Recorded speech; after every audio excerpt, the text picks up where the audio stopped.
Ui, ni tarik. SKG G7 Pro 4 Neck Massager. Tapi sebelum tu, kita tengok dulu apa ada dalam kotak ni. Macam biasa, manual book ataupun product disclosure sheet.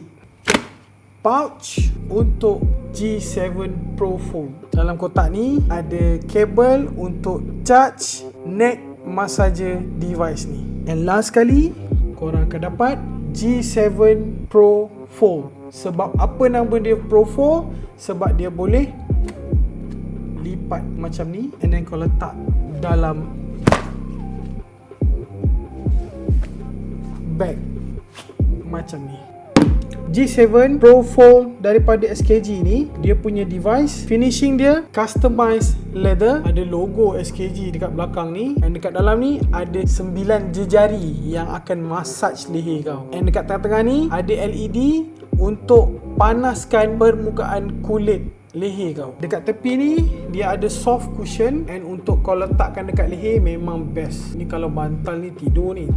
And dekat tepi ni ada logo SKG, and dekat sebelah ni ada button untuk kau control G7 Pro 4 ni. Ada 5 mode urutan. Dia ada 4 level kepanasan dan juga 4 level getaran. SKG G7 Pro 4 ni dia upgrade 9 massager heads ni untuk cover area yang lebih besar. Dia boostkan 30% daripada predecessor dia yang sebelum ni. So berat SKG G7 Pro 4 ni hanyalah 270 gram, and bateri dia 2400 mAh, boleh digunakan sehingga 140 minit. So kau letak je macam ni and then kau tekan on. Ui, ni tarik.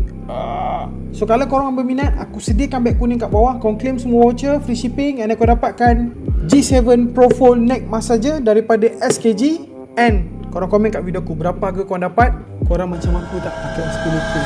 Okay, so macam biasa, jangan lupa follow, like and share video ni. And kita jumpa di next